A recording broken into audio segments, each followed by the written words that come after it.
రాష్ట్రంలోని రైతుల ఇంట రుణమాఫీ పండుగ వచ్చింది. ఇచ్చిన మాటకు కట్టుబడి రాష్ట్ర ప్రభుత్వం 2 లక్షల రుణమాఫీ అమలుకు శ్రీకారం చుట్టింది. ఆగస్టు 15లోగా మాఫీని పూర్తి చేస్తామని చెప్పినట్టుగానే తొలి విడతగా ₹1,00,000 వరకు రుణాలున్న వాళ్లకు అకౌంట్లలో డబ్బులు జమ చేసింది. సెక్రటేరియట్ నుంచి సీఎం రేవంత్ రెడ్డి మంత్రులు ఈ కార్యక్రమాన్ని ప్రారంభించగా రైతుల సెల్ ఫోన్లకు రుణమాఫీ మెసేజ్లు వచ్చాయి. దీంతో ఊరూరా సంబరాలు మొదలయ్యాయి. ఈ నెలాఖరుకు ₹1,00,000 వరకు రుణాలు, ఆగస్టు 15 లోపు పూర్తిగా 2 లక్షల వరకు రుణాలు మాఫీ చేస్తామని ఇప్పటికే ప్రభుత్వం ప్రకటించింది.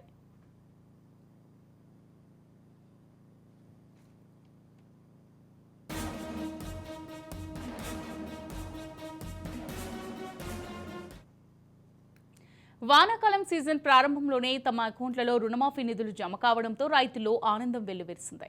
ఇటు పొలాల్లో వరి నాట్లు వేస్తూనే అటు స్వీట్లు పంచిపెట్టారు. ఇన్నాళ్లు అప్పుల్లో ఉన్నామని ఇప్పుడు ప్రభుత్వం మాఫీ చేయడంతో ఎంతో సంతోషంగా ఉందని పలువురు రైతులు సీఎం రేవంత్ రెడ్డితో వీడియో కాన్ఫరెన్స్ ద్వారా తమ ఆనందాన్ని పంచుకున్నారు. రుణమాఫీ అమలు కావడంతో అటు బ్యాంక్ అప్పులు తీరి కొత్తగా రుణాలు తీసుకునేందుకు అవకాశం దక్కింది. దీంతో పెట్టుబడికి ఇబ్బందులు లేకుండా ప్రైవేట్ వడ్డీ వ్యాపారులను ఆశ్రయించే బాధలు కూడా తప్పాయని రైతులు పేర్కొన్నారు.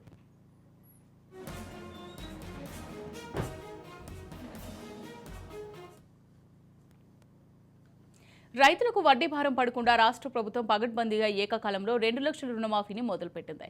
రైతులకు బ్యాంకులో ఎలాంటి ఇబ్బందులు రాకుండా అధికారులు జాగ్రత్తలు తీసుకున్నారు. మొదటి రోజు 32 జిల్లాల్లో 10,84,050 రైతు కుటుంబాల్లోని 11,50,193 మంది రైతుల బ్యాంకు ఖాతాల్లో 6,098.93 కోట్లు జమ అయ్యాయి. దీంతో వీరంతా రుణ విముక్తులయ్యారు.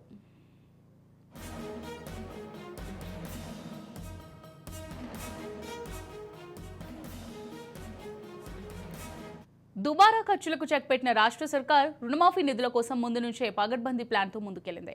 ఆర్బీఐ నుంచి తీసుకునే అప్పులను జాగ్రత్తగా దాచింది. అదే సమయంలో ప్రభుత్వానికి వచ్చే సొంత ఆదాయంలో కొంత సేవ్ చేసి రుణమాఫీకి పెట్టింది. అట్లా దాదాపు 10,000 కోట్లు జులై నెల మొదటి వారంలోనే సిద్ధం చేసుకుంది. ఇంకో 21,000 కోట్ల విషయంలోనూ ప్రభుత్వం టీజీఐఐసీ నుంచి కొంత, ఆర్బీఐ బాండ్ల నుంచి ఇంకొంత, ఇతర మార్గాల్లో మరికొంత సమకూర్చుకుంటుంది. ఈ నెలాఖరులోనే ₹1,00,000 వరకు పంట రుణాలను మాఫీ చేసేందుకు రెడీ అయింది.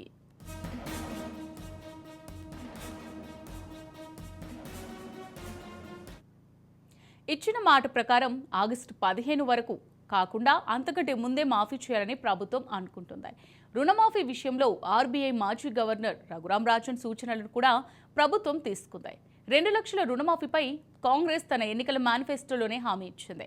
పార్లమెంట్ ఎన్నికల ప్రచారంలోనే ఆగస్టు 15లోగా ₹2 లక్షల పంట రుణాలను మాఫీ చేస్తామని సీఎం రేవంత్ రెడ్డి తేల్చి చెప్పేశారు. అసలు సాధ్యం కాదని, చేయలేరని ప్రతిపక్ష పార్టీల లీడర్లు సవాలు విసిరారు. అయినా సరే జూన్ నెల నుంచి రుణమాఫీపై రాష్ట్ర ప్రభుత్వం ఫోకస్ పెట్టింది.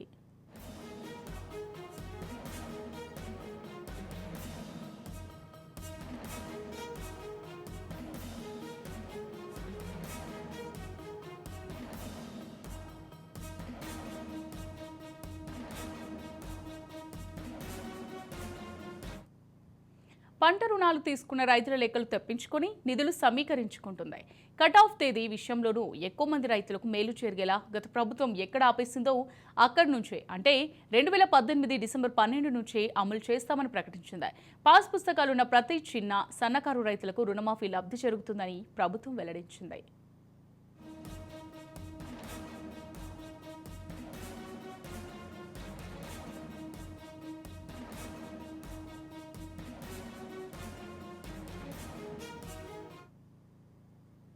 దీంతో ఆయా రైతు కుటుంబాలు బ్యాంకు అప్పుల నుంచి విముక్తి కానున్నాయి. 2 లక్షల రుణమాఫీలో 40 లక్షల కుటుంబాలకు మేలు జరుగుతుందని, పూర్తి మాఫీ తర్వాత సంఖ్య ఇంకిత పెరిగే అవకాశం ఉంది. 2 లక్షల రుణమాఫీతో యావరేజ్గా ప్రతి రైతు కుటుంబానికి 70,000 నుంచి 90,000 వరకు లబ్ధి చేకూరనుంది. మొత్తంగా దాదాపు 31,000 కోట్ల రుణాలు మాఫీ కానున్నాయి.